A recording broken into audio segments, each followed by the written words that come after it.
यह कहानी 17वीं सदी की है, जहां एक अमीर और प्रतिष्ठित लड़का अपने परिवार के साथ शानो शौकत से जीवन बिता रहा था। सब कुछ परफेक्ट लग रहा था, लेकिन किस्मत ने उसके लिए कुछ और ही लिखा था। उसकी जिंदगी उस वक्त पूरी तरह बदल जाती है जब एक खतरनाक वैम्पायर उसे श्राप देकर एक डरावने रूप में बदल देती है और फिर उसे जिंदा ही कब्र में दफना देती है। लेकिन राज यहीं खत्म नहीं होता। 200 साल बाद एक दिन अचानक वह अपनी कब्र से आजाद हो जाता है और इस बदली हुई दुनिया में लौट आता है। अब सवाल यह है, आखिर वह लड़का 200 साल तक जिंदा कैसे रहा, और वह जादूगरनी जिसने उसे श्राप दिया, उसकी असली मंशा क्या थी? आज की इस कहानी में हम इन सभी रहस्यों से पर्दा उठाएंगे। तो चलिए, कहानी शुरू होती है साल 1760, जहाँ हम पहुँचते हैं कॉलिन परिवार की कहानी पर। इस परिवार में सिर्फ 3 लोग रहते थे, माता, पिता और एक छोटा सा लड़का जिसका नाम था बार्नबस। बार्नबस का परिवार बेहद अमीर था। उसके पिता का समुद्र में मछली पकड़ने का बड़ा कारोबार था। उन्होंने अमेरिका से कुछ दूरी पर समुद्र किनारे एक नया टाउन बसाया और उसका नाम रखा कॉलिन्सपोर्ट। बार्नबस के पिता अक्सफोर्ड, और देखते ही देखते उनका कारोबार तेजी से फलने फूलने लगा। इस दौरान बार्नबस भी बड़ा होकर जवान हो चुका था। जवानी के इन दिनों में उसकी जिंदगी ने एक खतरनाक मोड़ लिया। घर में काम करने वाली एक नौकरानी थी, एंजेलिक। धीरे धीरे बार्नबस और एंजेलिक के बीच एक रिश्ता पनपने लगा, लेकिन ये रिश्ता जल्द ही खतरनाक अंजाम तक पहुंचने वाला था। एक दिन एंजेलिक ने बार्नबस से साफ कहा, मैं तुमसे बेहद प्यार करती हूँ और अब तुम्हारे साथ शादी करके पूरी जिंदगी बिताना चाहती हूँ। लेकिन बार्नबस ने ठंडे लहजे में उसे ठुकरा दिया। ये सुनकर एंजेलिक का प्यार नफरत में बदल गया। उसने बदला लेने के लिए काले जादू का सहारा लिया और एक खौफनाक रात हवेली की विशाल मूर्ति गिराकर बार्नबस के माता पिता की जान ले ली। सच्चा था, पवित्र था, लेकिन एंजेलिक इसे कभी सहन नहीं कर सकती थी। वह फिर से काले जादू का सहारा लेती है और जोसेट को अपने वश में कर लेती है। जोसेट जादू के असर में आकर एक ऊंची चट्टान की ओर बढ़ती है। बार्नबस वहां पहुंचने से पहले ही वह चट्टान से छलांग लगा देती है और अपनी जान दे देती है। अपने प्यार को इस तरह अपनी आंखों के सामने मरते हुए देखकर बार्नबस भी टूट जाता है और उसी चट्टान से कूद पड़ता है। लेकिन वह नहीं मरता, क्योंकि एंजेलिक ने उसे श्राप दिया था, एक अमर श्राप। वह अब इंसान नहीं बल्कि एक पिशाच बन चुका था, एक ऐसा जीव जो कभी मर नहीं सकता। अब एंजेलिक जान चुकी थी कि बार्नबस को मारना असंभव है, इसलिए उसने गाँव वालों को उकसाया। गाँव वाले आग और हथियार लेकर पहुंचे। उन्होंने बार्नबस को पकड़ लिया और लोहे के ताबूत में बंद करके जमीन में दफना दिया। और यूं 200 साल बीत गए। इसके बाद समय पहुंचता है साल 1972 पर। एक लड़की विक्टोरिया ट्रेन से कॉलिन्सपोर्ट आ रही होती है। स्टेशन से वह एक गाड़ी में लिफ्ट लेकर पहुंचती है कॉलिनवुड हवेली। वह हवेली का दरवाजा खटखटाती है और वहाँ नौकर विली उसका स्वागत करता है। हवेली के भीतर विक्टोरिया की नजर एक पुरानी तस्वीर पर जाती है। तस्वीर में वही चेहरा बार्नबस का। जिज्ञासा से वह पूछ बैठती है, ये कौन है? तभी हवेली की मालकिन एलिजाबेथ आती है और बताती है, ये बार्नबस कॉलिन्स हैं, हमारे परिवार के सबसे नेक और महान सदस्य। यहाँ हमें पता चलता है कि एलिजाबेथ भी उसी कॉलिन परिवार से हैं। उन्होंने अखबार में इश्तेहार दिया था कि उन्हें एक केयर टेकर चाहिए जो उनके भाई रॉजर के बेटे डेविड का ख्याल रख सके। एलिजाबेथ विक्टोरिया को हवेली का परिचय कराती है। वह बताती हैं कि अब इस विशाल हवेली में बस कुछ ही लोग रहते हैं, मैं, मेरी बेटी कैरोलीन, मेरा भाई रॉजर और उसका बेटा डेविड। विक्टोरिया जब डेविड की माँ के बारे में पूछती है तो एलिजाबेथ गहरी सांस लेकर बताती हैं, वह समुद्र में डूब गई थी, लेकिन डेविड इस सच को मान ही नहीं पाया। उसे लगता है कि उसकी माँ आज भी जिंदा है, वह उसे देख सकता है और उससे बातें भी करता है। इसके बाद एलिजाबेथ विक्टोरिया को अपनी बेटी कैरोलीन से भी मिलवाती है। कैरोलीन थोड़ी शरारती और जिद्दी स्वभाव की लड़की थी। रात के खाने पर एलिजाबेथ विक्टोरिया की मुलाकात डेविड के पिता रॉजर से कराती है। उसी डिनर टेबल पर एक और शख्स बैठा होता है, डॉ जूलिया, जो पेशे से मनोचिकित्सक थी। दरअसल डेविड अब भी दावा करता था कि वह अपनी माँ को देख सकता है और उनसे बातें करता है। इसी वजह से एलिजाबेथ ने डॉ जूलिया को बुलाया था और वो पिछले 3 साल से हवेली में रहकर डेविड का इलाज कर रही थी। इसी दौरान विक्टोरिया की नजर थोड़ी दूर एक सफेद चादर ओढ़े हुए आकृति पर पड़ती है। उसे लगा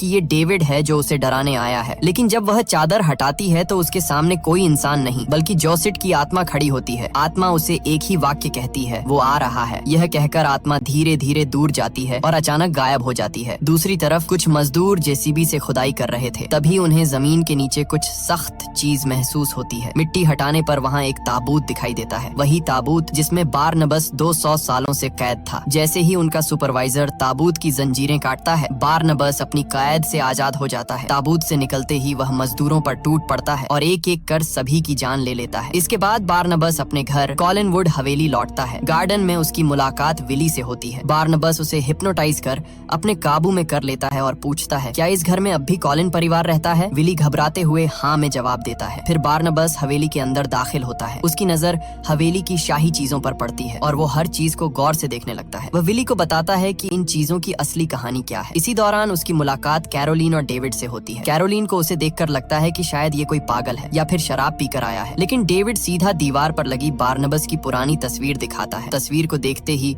बारनबास ठहर जाता है और कहता है, हाँ ये मेरी ही तस्वीर है। जब मैं यहाँ खड़ा था तभी एक महान कलाकार ने इसे बनाया था। इतने में एलिजाबेथ वहाँ पहुँचती है और बच्चों को बारनबास से दूर रहने का आदेश देती है। डेविड कहता है कि ये खुद को हमारा रिश्तेदार बता रहा है, लेकिन एलिजाबेथ उसे एक धोखेबाज समझती है। वह बारनबास को हवेली के दूसरे कमरे में ले जाती है और सख्त लहजे में कहती है, अगर ये कोई मजाक है तो इसे यहीं खत्म करो। बारनबास अपनी सच्चाई साबित करने के लिए हवेली का एक गुप्त दरवाजा खोलता है और एलिजाबेथ को भीतर ले जाता है। उस रास्ते से होकर वे एक खुफिया तहखाने में पहुंचते हैं जहां ढेर सारे हीरे और जवाहरात रखे हुए थे। ये नहीं पहुंचाएगा। इसके बाद पूरा परिवार डिनर टेबल पर इकट्ठा होता है। वहां एलिजाबेथ सबको बताती है कि बारनबास उनके दूर के रिश्तेदार हैं। तभी डॉक्टर जूलिया भी आ जाती है और एलिजाबेथ उनकी मुलाकात बारनबास से करवाती है। डिनर के दौरान बारनबास अपने पुराने मछली पकड़ने के कारोबार के बारे में पूछता है। एलिजाबेथ भारी मन से बताती है, हमारा कारोबार लगभग बर्बाद हो चुका है क्योंकि एंजेलिक नाम की औरत ने मछुआरों से डील करके पूरा बिजनेस अपने कब्जे में ले लिया है। ये सुनकर बारनबास गहरी नजर से सबको देखता है और दृढ़ आवाज में कहता है, अब मैं आ गया हूँ और मैं कॉलिन परिवार का बिजनेस फिर से ऊंचाई पर लेकर जाऊंगा। इसी बीच विक्टोरिया वहाँ आती है। उसे देखते ही बारनबास ठहर जाता है और अचानक उसे जॉसिट कहकर बुला देता है क्योंकि विक्टोरिया की शक्ल हूबहू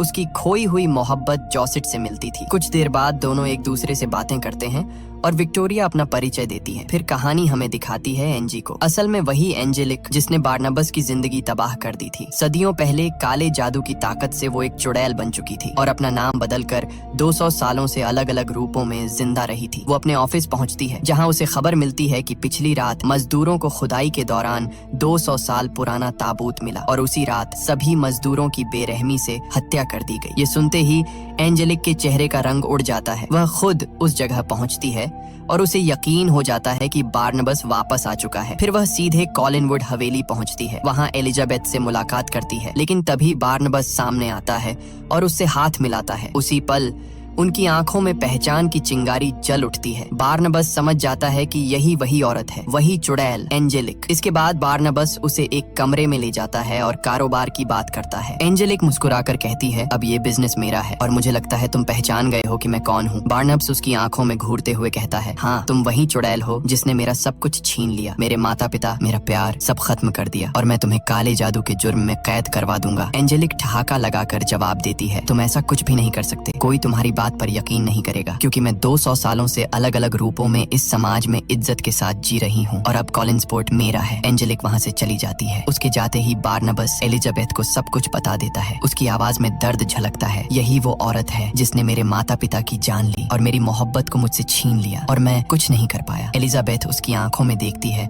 और दृढ़ आवाज में कहती है, बारनबास तुम अभी भी कर सकते हो, तुम फिर से इस बिजनेस को खड़ा कर सकते हो और कॉलिन परिवार को उस ऊंचाई तक ले जा सकते हो जहाँ ये कभी हुआ करता था। इसके बाद बारनबास सबसे पहले अपनी हवेली की मरम्मत करवाता है। टूटी दीवारें फिर से खड़ी होती हैं और उन पर खूबसूरत पेंटिंग सजाकर वह हवेली को एक बार फिर शाही और भव्य बना देता है। अपने कारोबार को बढ़ाने के लिए वह बिल्ली को साथ लेकर बड़े बड़े मछुआरों से मिलता है और अपनी रहस्यमयी शक्ति से उन्हें हिप्नोटाइज करके एंजेलिक का साथ छोड़कर कोलिन परिवार के लिए काम करने पर मजबूर कर देता है। नतीजा यह होता है कि उसका मछली पकड़ने का बिजनेस फिर से तेजी से फलने फूलने लगता है, लेकिन उसी दौरान डॉक्टर जूलिया को उस पर शक हो जाता है। एक रात वह देखती है कि बारनबास कैरोलिन के कमरे में झांक रहा है और वहां रखे लैंप को अजीब नजरों से देख रहा है, मानो उसे समझने की कोशिश कर रहा हो। जूलिया उसे रोककर बातचीत करती है और कहती है, मैं एक साइकियाट्रिस्ट हूँ, दिमाग का इलाज करती हूँ। अपनी कला से वह खुद बारनबास को हिप्नोटाइज कर लेती है और उसकी असली सच्चाई जान जाती है कि वह कोई इंसान नहीं बल्कि एक वैम्पायर है। सच सामने आने पर जूलिया एलिजाबेथ से बात करती है और कहती है, मैंने सब जान लिया है, बारनबास एक वैम्पायर है, फिर भी तुमने उसे अपने घर में क्यों रखा है? एलिजाबेथ ठंडी सांस लेकर कहती है, यह राज ही रहने दो, उसके रहते घर वालों को किसी खतरे का सामना नहीं करना पड़ेगा। इधर बारनबास कैरोलिन से सीखने की कोशिश कर रहा होता है कि इस नए जमाने में प्यार कैसे किया जाता है। कैरोलिन मुस्कुराकर जवाब देती है, सबसे पहले तुम्हें अपना लुक और अजीब व्यवहार बदलना होगा, एक सामान्य इंसान की तरह जियो, फिर देखना प्यार अपने आप सिखा देगा। अगले दिन डॉक्टर जूलिया एक कदम और आगे बढ़ती करती है। वह बारनबास का खून निकालती है और उसे यकीन दिलाती है कि उसके अंदर इंसानी खून डालकर वह उसे फिर से इंसान बना सकती है। इसी बीच समुद्र किनारे एक सीन में हम बारनबास और विक्टोरिया को साथ साथ चलते देखते हैं। उनकी आंखों से साफ झलक रहा था कि दोनों एक दूसरे को पसंद करने लगे हैं। उधर एंजेलिक अपने बिजनेस पार्टनर्स के साथ मीटिंग करती है। सब शिकायत करते हैं कि उनका बिजनेस लगातार गिर रहा है क्योंकि बारनबास का कारोबार तेजी से बढ़ रहा है। गुस्से में एंजेलिक कहती है, मेरी और बारनबास की मुलाकात अरेंज करो। शाम को वह बारनबास से मिलती है और उसे चेक थमाते हुए कहती है, ये पैसे लेकर मछली का कारोबार छोड़ दो। मगर बारनबास उसकी बात ठुकरा देता है। तब एंजेलिक उसके करीब आती है, उसे मनाने की कोशिश करती है और कहती है, हम दोनों साथ मिलकर बिजनेस करेंगे। वह उसके साथ फ्लर्ट करती है और अंततः दोनों वैम्पायर बनकर इंटीमेट हो जाते हैं। लेकिन बारनबास का जवाब वही रहता है, जो तुमने मेरे साथ किया उसे मैं कभी माफ नहीं कर सकता। इसी बीच विक्टोरिया को एक भयानक सपना आता है। उसमें वह अपना बचपन देखती है, कैसे वह छोटी उम्र से ही जोसेट की आत्मा को देखती और उससे बातें करती थी। लेकिन उसके माता पिता ने उसकी बातों को पागलपन समझकर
उसे मानसिक अस्पताल भेज दिया था। सपने से जागते ही वह अपने सामने वही आत्मा देखती है। वह उसके पीछे पीछे हवेली के बड़े हॉल में जाती है। आत्मा झूमर के ऊपर चढ़ती है और उसी तरह कूद जाती है जैसे उसने सालों पहले आत्महत्या की थी। अगले दिन बारनबास सबकी सहमति से हवेली में एक भव्य पार्टी रखता है और पूरे शहर से कई लोगों को बुलाता है। महफिल अपनी रौनक पर होती है। तभी उसकी नजर डेविड पर पड़ती है। डेविड एक कमरे के बाहर खड़ा होता है और कहता है, पापा ने मना किया है कि कोई भी अंदर न जाए। ये सुनते ही बारनबास को शक हो जाता है कि अंदर कुछ गड़बड़ है। वह चुपके से खिड़की पर चढ़कर झांकता है और देखता है डेविड का पिता रोजर एक लड़की के साथ रंगरेलियां मना रहा है। बारनबास समझ जाता है कि रोजर अपने ही परिवार के साथ बेवफाई कर रहा है। इसी बीच बाहर विक्टोरिया खड़ी होती है। बारनबास उसके पास जाकर उसे अंदर आने को कहता है, लेकिन विक्टोरिया अपने बचपन का काला सच बताने लगती है। वह कहती है, मुझे बचपन से ही एक लड़की की आत्मा दिखाई देती थी, मगर मेरे माता पिता इसे समझ नहीं पाए। इसी वजह से मेरा बचपन दर्द और तकलीफा में बीता। एक दिन वही आत्मा मुझे कॉलिनवुड ले आई और जब यहाँ आकर तुमसे मिली तो लगा जैसे सदियों से तुम्हें जानती हूँ। शायद मेरी किस्मत ही थी कि मैं तुमसे मिलूं। अब तुम मुझे अपने जैसे लगने लगे हो। ये कहकर वह धीरे धीरे उसके करीब आती है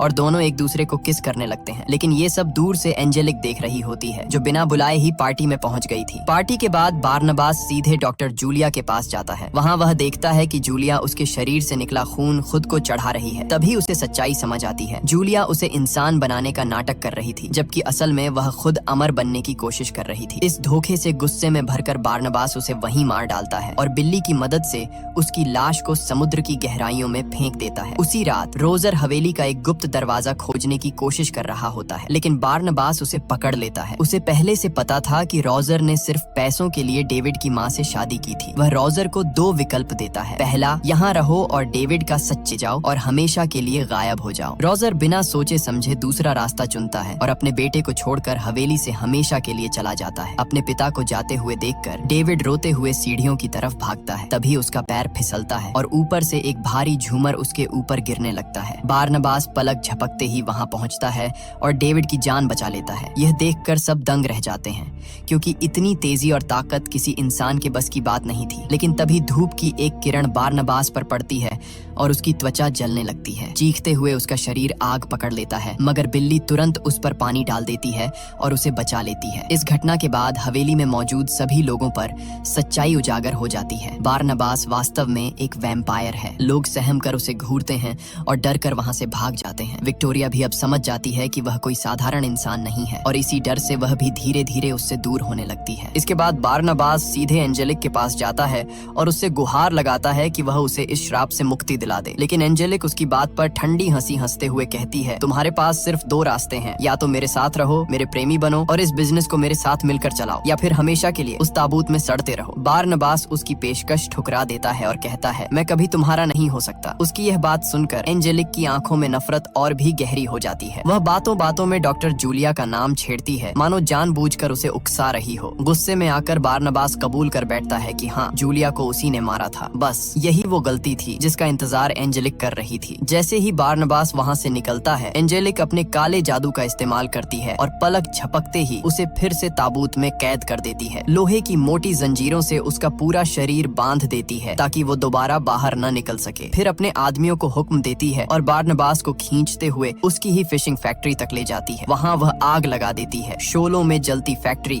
और धुएं से भरता आसमान मानो उसकी जीत की गवाही दे रहे हों। इसके बाद एंजेलिक ताबूत सहित बारनबास को एक घने सुनसान जंगल में बने टूटे फूटे खंडहर नुमा घर में छिपा देती है और ठंडी मुस्कान के साथ वहाँ से चली जाती है। लेकिन किस्मत को कुछ और ही मंजूर था। एंजेलिक के जाते ही वहाँ डेविड पहुँचता है, जिसे उसकी माँ की आत्मा ने रास्ता दिखाया था। छोटे से बच्चे ने हिम्मत जुटाकर ताबूत की जंजीरें खोली और बारनबास को आजाद कर दिया। उधर दूसरी तरफ जलती हुई फैक्ट्री को देखकर पुलिस और पूरा शहर वहाँ जमा हो गया था। और ठीक उसी वक्त एंजेलिक सबके सामने माइक पर आकर घोषणा करती है, मैंने अपनी आंखों से सुना है। बारनबास ने खुद कबूल किया कि उसने डॉक्टर जूलिया की हत्या की थी। उसकी आवाज आग की लपटों और भीड़ की चीखों के बीच गूंज उठती है और पूरा शहर बारनबास को एक खतरनाक कातिल मानने लगता है। एंजेलिक सबके सामने पुलिस को ये भी बताती है कि बारनबास एक खूनी वैम्पायर है और उसके घर वाले भी उतने ही गुनहगार हैं, क्योंकि उन्होंने यह राज छुपाकर सबको धोखा दिया। ये सुनकर पुलिस सीधा कॉलिनवुड हवेली पहुंच जाती है। जैसे ही एंजेलिक वहां कदम रखती है, बारनबास गुस्से से लाल आंखों के साथ सामने आकर उसके गले पर झपटता है और अपने नुकीले दांत गड़ा देता है। लेकिन उसके झटके से एंजेलिक पर कोई असर नहीं होता। वह ठंडी हंसी हंसते हुए अपनी काली शक्तियों का इस्तेमाल करती है और बारनबास को इतनी जोर से दूर फेंकती है कि वह दीवार से टकराकर गिर पड़ता है। यह देखकर सबके रोंगटे खड़े हो जाते हैं। लोग अब यकीन कर लेते हैं कि ये दोनों इंसान नहीं बल्कि खतरनाक पिशाच हैं। पुलिस तुरंत सबको आदेश देती है, सब लोग बाहर निकलो, यहाँ रहना खतरनाक है। और पूरा टाउन हवेली से बाहर भागने लगता है। अब हवेली के बीचों बीच बारनबास और एंजेलिक की एक डरावनी और विनाशकारी लड़ाई शुरू हो जाती है। बारनबास उस पर टूट पड़ता है, लेकिन एंजेलिक हर वार को रोक देती है। तभी एलिजाबेथ एक बंदूक उठाती है और सीधा एंजेलिक पर फायर करती है। गोली उसके सीने में धंस जाती है, लेकिन कुछ पल बाद एंजेलिक फिर से सीधी खड़ी हो जाती है, मानो उसे कुछ हुआ ही ना हो। अब वह अपनी जादुई ताकतों का पूरा इस्तेमाल करती है। हवेली की पुरानी चीजें, कुर्सियां, मूर्तियां, पुतले सब एक एक करके जिंदा हो जाते हैं और हमला करने लगते हैं। वह एक जहरीले सांप को एलिजाबेथ पर छोड़ देती है और पूरे हॉल में आग भड़क उठती है। लपटों में घिरी हवेली मानो मौत का घर बन जाती है। इसी अफरा तफरी में एक बड़ा पुतला जिंदा होकर बारनबास को कसकर जकड़ लेता है। वह छटपटाता है लेकिन निकल नहीं पाता। तभी असली सच सामने आता है। एंजेलिक ने अपनी काली शक्तियों से कैरोलिन को वक्त पहले ही एक खूंखार वुल्फ में बदल दिया था। अचानक कैरोलिन का शरीर कांपता है, उसके हाथ पांव पंजों में बदलते हैं और उसकी आंखें लाल चमक उठती हैं। गुर्राते हुए वह सीधे एंजेलिक पर झपटती है। दोनों के बीच भयंकर टकराव शुरू हो जाता है। कैरोलिन पूरी ताकत से उसके गले तक पहुंचने की कोशिश करती है, लेकिन एंजेलिक की शक्ति उससे कहीं ज्यादा थी। उसने कैरोलिन को पकड़कर जमीन पर पटक दिया और एक जादुई वार से उसे बेहोश कर दिया। कैरोलिन का शरीर वहीं निश्चल पड़ा रह जाता है। अब हवेली आग में धधक रही थी। एलिजाबेथ सांप से जूझ रही थी। कैरोलिन बेसुध थी और बारनबास जकड़ा हुआ था और एंजेलिक की जीत लगभग तय नजर आ रही थी। इसके बाद एंजेलिक बारनबास के पास जाकर उसे खत्म करने वाली होती है। वह ठंडी हंसी के साथ कहती है, मैंने तुम्हारा सब कुछ बर्बाद कर दिया और डेविड की माँ डूब कर नहीं मरी थी, बल्कि उसे मैंने ही मौत दी थी। इतना सुनते ही वहाँ डेविड आकर चिल्लाता है, उसे छोड़ दो, नहीं तो मेरी माँ तुम्हें खत्म कर देगी। और तभी अचानक डेविड की माँ की आत्मा सामने आ जाती है। उसकी रूहानी ताकत एंजेलिक पर हमला करती है। एंजेलिक एक विशाल झूमर से टकराकर जमीन पर गिर पड़ती है। इसी मौके का फायदा उठाकर बारनबास उस पुतले की कैद से आजाद हो जाता है और सबको बाहर निकल जाने का आदेश देता है। इसके बाद वह एंजेलिक के पास पहुँचता है और उसे एहसास होता है कि इस दुष्ट चुड़ैल का अंत इसी झूमर से लिखा गया था। देखते ही देखते एंजेलिक चीखों के बीच हमेशा के लिए खत्म हो जाती है। लेकिन कहानी यहीं खत्म नहीं होती। दूसरी ओर विक्टोरिया उसी चट्टान की ओर बढ़ रही होती है जहाँ से कभी जोसेट ने छलांग लगाई थी। उसका दिल टूट चुका है क्योंकि अब वह जानती है कि बारनाबास एक वैम्पायर है और इंसान और वैम्पायर कभी एक नहीं हो सकते। तभी बारनाबास उसे खोजते हुए वहाँ पहुँचता है। गिरने से पहले वह विक्टोरिया को काट लेता है, लेकिन विक्टोरिया आंखों में आंसू भरकर कहती है, हम दोनों कभी एक नहीं हो सकते क्योंकि मैं एक साधारण इंसान हूँ। अब सिर्फ एक ही रास्ता बचा है, तुम मुझे भी अपनी तरह बना दो। बारनाबास यह सुनकर तड़प उठता है लेकिन इनकार कर देता है और अगले ही पल विक्टोरिया उस चट्टान से छलांग लगा देती है। उसे बचाने की आखिरी कोशिश में बारनाबास गिरने से पहले ही उसे काट लेता है। इस बार विक्टोरिया की मौत नहीं होती बल्कि वह भी एक वैम्पायर बन जाती है और अब सदियों की तन्हाई के बाद बारनाबास और विक्टोरिया आखिरकार एक जैसे हो जाते हैं। दोनों एक दूसरे को देखकर मुस्कुराते हैं क्योंकि अब उनका साथ हमेशा के लिए है। लेकिन कहानी में एक और खौफनाक मोड़ बाकी है। समंदर की गहराइयों में हमें डॉक्टर जूलिया की लाश दिखाई देती है। अचानक उसकी आंखें खुल जाती हैं क्योंकि बारनाबास ने उसे भी काटा था और अब वह भी एक वैम्पायर बन चुकी है। और इसी सर्द खामोशी के साथ यह कहानी यहीं खत्म हो जाती है।